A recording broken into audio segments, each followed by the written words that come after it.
Reimbursement కోసం కాలేజీలు బంద్ చేసిన యాజమాన్యాలపై ఇటు విద్యార్థులు తల్లిదండ్రులు బగ్గుమంటున్నారు. సర్కారిచ్చే ఫీజు రీయింబర్స్మెంట్ ఎంత, తల్లిదండ్రులు కట్టే మిగతా ఫీజులు ఎంత అనే చర్చ మొదలైంది.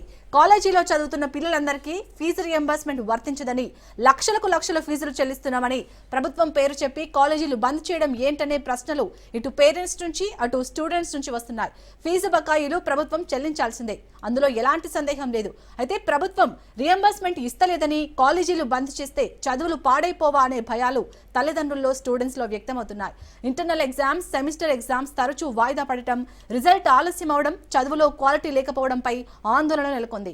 రైట్, ఇక ఇదే అంశానికి సంబంధించి వరంగల్ నుంచి మా ప్రతినిధి చంద్రశేఖర్ మరింత సమాచారం అందిస్తారు. చంద్రశేఖర్, ఇప్పుడు ఫీజు రీయింబర్స్మెంట్ ప్రభుత్వం చెల్లించట్లేదని ఇటు ప్రైవేట్ కాలేజీల యాజమాన్యాలు దాదాపు 3 రోజులుగా బంద్ కొనసాగిస్తున్నాయి. కానీ ఫీజు రీయింబర్స్మెంట్ లోకి రాని విద్యార్థుల భవిష్యత్తు ఏమైపోవాలి? అసలు అక్కడ స్టూడెంట్స్ కానీ తల్లిదండ్రులు కానీ ఏమంటున్నారు చంద్రశేఖర్?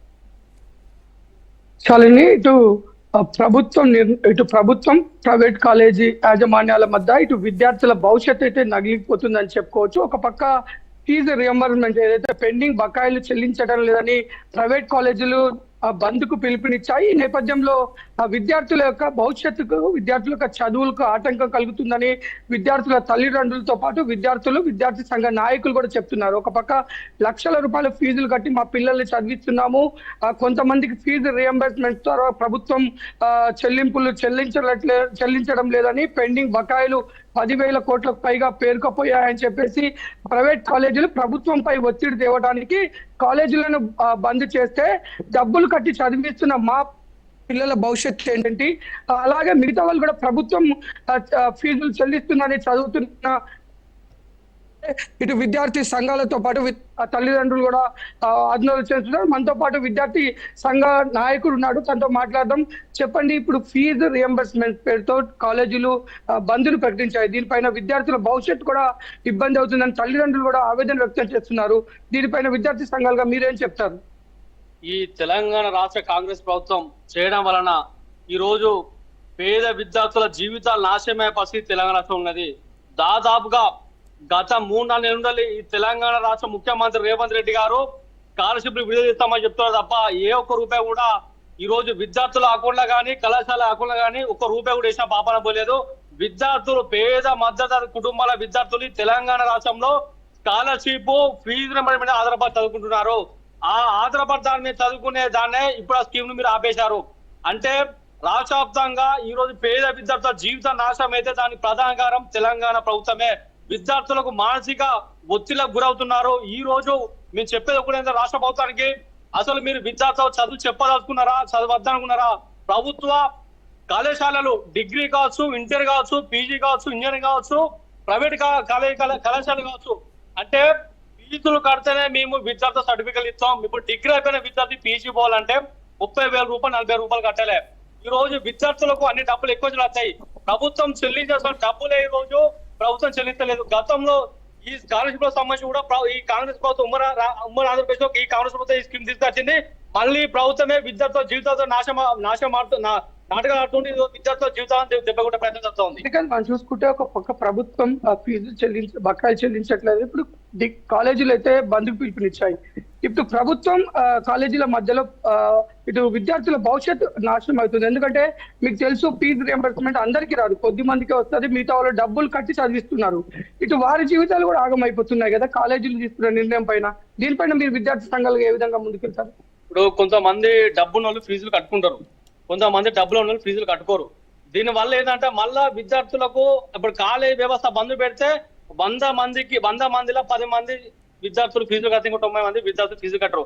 ఆ 10 మంది కట్టడంలో కూడా ఈ ప్రభుత్వం కానీ కళాశాల కానీ చదువు చెప్పిన పరిస్థితి రాష్ట్రం అంటే వాళ్ళు కూడా విద్య దూరం అవుతున్నారు. దీని ప్రధానంగా కారణం ప్రభుత్వమే. ఈ రోజు 1,200 కోట్ల రూపాయలను దసరా కంటే ముందు 2 దఫాలు 600 కోట్ల అకౌంట్ ఇస్తామని చెప్పినావు, టోకెన్ ఇస్తామని పెట్టినావు.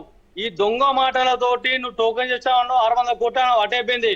మళ్ళీ ఇప్పుడు ఏదో కళాశాల మీద విజిలెన్స్ ఎంక్వైరీ దేనికి?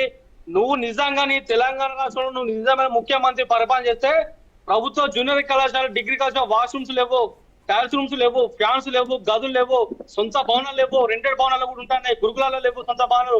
నిజంగా వాళ్ళపై సమస్య పరిష్కరించు. ఈ రోజు నువ్వు స్కాలర్షిప్ ఆపి పేద మధ్య కుటుంబాల విద్యార్థుల జీవితాల మీద దెబ్బ తీసుకుంటూ వారి విద్యార్థులు వేస్తున్నారు.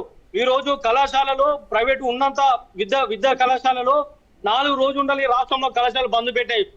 ఒక ఎమ్మెల్యే మాట్లాడు, ఒక ఎంపీ మాట్లాడు, ఒక మంత్రి మాట్లాడు. ఈ రాష్ట్రానికి విద్యాశాఖ మంత్రి లేరు. సిగ్గుపోతుంది తెలంగాణ రాష్ట్రంలో. విద్యాశాఖ మంత్రి లేకపోవడం వల్ల విద్యార్థి సంఘాలు కావచ్చు, విద్యార్థులు కావచ్చు, మేధావులు కావచ్చు, ప్రతిపక్షం వాళ్ళు కావచ్చు, ఈ రాష్ట్రంలో విద్యారంగ సమస్యల మీద మేము కనీసానికి వినతి పత్రం ఇద్దామంటే 2 సంవత్సరాలు తెలంగాణ రాష్ట్రంలో విద్యాశాఖ మంత్రి లేడు. అసలు ఈ తెలంగాణ రాష్ట్రానికి ముఖ్యమంత్రిగా ఉన్నటువంటి రేవంత్ రెడ్డి గారికి అడ్మినిస్ట్రేషన్ తెలంగాణ రాష్ట్రంలో మీరు సక్రమంగా అడ్మినిస్ట్రేట్ చేస్తున్నారా? మీరు ఎందుకు పేద విద్యార్థుల స్కాలర్షిప్లు రేమునేట్ ఆపుతున్నారు? ఇప్పటికైనా వాటిని విడుదల చేయండి. లేదని మాత్రం పెద్ద ఎత్తున కూడా నీ యొక్క సచివాలయం సీఎం సచివాలయం కూడా ముట్టేస్తామని హెచ్చరిస్తున్నాం. బేషరతుగా పెండింగ్ లో ఉన్నటువంటి స్కాలర్షిప్ ను విడుదల చేయాలి. ఈ తెలంగాణ రాష్ట్రంలో 10,000 కోట్ల చిరుకు పెండింగ్ బకాయిలు. నువ్వు ఎందుకు విడుదల చేయాలి? ఒక్క జూబ్లీ ఎలక్షన్ల కోసం, ఈ రోజు ఒక్క ఎలక్షన్ల కోసం నువ్వు రాష్ట్రంలో ఉన్నటువంటి అధికార పార్టీ ఎమ్మెల్యేలను, ఎంపీలను, మంత్రులను ఆ ఎలక్షన్ లో అంటే 1,000 కోట్ల రూపాయల ప్రజలు దుర్వినియోగం చేస్తూ ప్రచారాలకు విచ్చలవిడి డబ్బులు పంచు ఖర్చు పెడుతున్న మతానికి. కానీ రాష్ట్రంలో ఈ దేశంలో ఈ రోజు విద్యకు అంటే చదువుకుంటేనే ఈ దేశంలో ఉన్నటువంటి విద్యార్థులు బాగుపడుతున్నది. వారి యొక్క జీవితాల మీద దెబ్బ కొడుతున్నావు. వారి పాపం ఈ తెలంగాణ రాష్ట్ర కాంగ్రెస్ ప్రభుత్వం తాగుతుంది. వారు విద్యార్థులు ఏమో చేసుకున్న మాత్రం ఈ బాధ్యత కాంగ్రెస్ ప్రభుత్వం అందే. శాలిని, మనం చూసుకుంటే ఒక పక్క రాష్ట్ర ప్రభుత్వం పెండింగ్ బకాయిలు చెల్లించడం లేదని ప్రైవేట్ కాలేజీలు అయితే ప్రస్తుతం 3 రోజులుగా బంద్ కు పిలుపునిచ్చాయి. బంద్ పాటిస్తున్న నేపథ్యంలో ఇటు విద్యార్థుల తల్లిదండ్రులు అయితే మా పిల్లలకు మేము లక్షల ఫీజులు కడుతున్నాము. ఈ రోజు వారి బకాయిల కోసం ఇటు ప్రభుత్వము ఇటు ప్రైవేట్ కాలేజీల మధ్యలో మా పిల్లల భవిష్యత్తు ఆగమవుతుంది. ఎందుకంటే మా పిల్లలకు మేము డబ్బులు కట్టినప్పటికి కూడా వారు ఇవ్వాల్సిన విద్య ఇప్పుడు ఇవ్వలేని పరిస్థితి. వారు పెండింగ్ బకాయిలు రాబట్టుకోవడం కోసం ప్రైవేట్ కాలేజీలు తీసుకున్న నిర్ణయం అయితే చాలా ఆక్షేపించదగ్గది. ఈ నిర్ణయాన్ని మేము వ్యతిరేకిస్తున్నాము. తప్పకుండా మా పిల్లలకి విద్య అందించాల్సిన బాధ్యత వాళ్ళకు ఉంది. వారు ప్రభుత్వం వల్ల నష్టం జరిగితే మా విద్యార్థులకు పనిష్మెంట్ ఏంటి అని అయితే ఇటు విద్యార్థుల తల్లిదండ్రులు కూడా ఇటు ప్రైవేట్ కాలేజీ యాజమాన్యాన్ని నిలదీస్తున్నారు. ఒక పక్క ప్రైవేట్ విద్యా సంస్థలు చెప్తున్నాయి పాత బకాయిలు రాకపోవడంతో మేము జీతాలు ఇవ్వలేని పరిస్థితి, కాలేజీ నిర్వహించలేని పరిస్థితి అని ప్రైవేట్ యాజమాన్యాలు చెప్తున్నాయి. కానీ మనం అనుకున్నట్టుగానే రాజనీతిలో చెప్తున్నట్టుగానే మొత్తం కాలేజీలో ఉన్న వారందరూ కూడా ఫీజు రియంబర్స్మెంట్ కింద చదవరు. కొద్ది మందికి మాత్రమే పావర్టీ లైన్ లో ఉన్న వారికి మాత్రమే ఈ అవకాశం ఉంటుంది. మిగతా వారంతా కూడా లక్షల ఫీజు కట్టి చదివిస్తున్న పరిస్థితి. కొంతమంది ఫీజులు చెల్లించట్లేదని ప్రభుత్వం మీద ఒత్తిడి తీసుకురావడానికి మిగతా వారి పైన శిక్షించడం ఏంటని, వారికి ఇవ్వాల్సిన విద్యను అందించకపోవడంలో ప్రైవేట్ కాలేజీలు తీసుకున్న నిర్ణయం చాలా వ్యతిరేకిస్తున్నాము. వెంటనే ప్రైవేట్ కాలేజీలను తెరిచి తిరిగి విద్యను అందించాలని అయితే ఇటు కాలేజీ విద్యార్థుల తల్లిదండ్రులు అయితే డిమాండ్ చేస్తున్న పరిస్థితి ఉంది. Shalini. Right, thank you Chandrasekhar.